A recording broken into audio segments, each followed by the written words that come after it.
اہل سنت والجماعت احناف دیوبند کا عقیدہ ہے، صحابہ کرام میں سے ہر صحابی مومن، ہر صحابی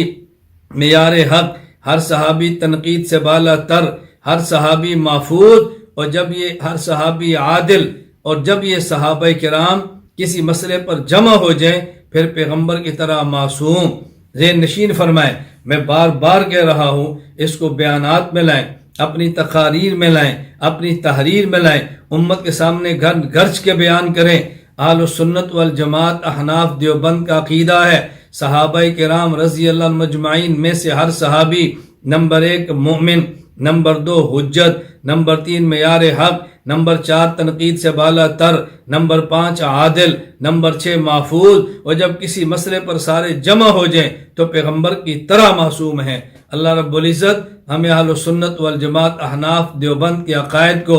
جرأت، شجاعت، غیرت، حمیت، دلیل، عقیدت، بصیرت کے ساتھ بیان کرنے کی توفیق عطا فرمائے۔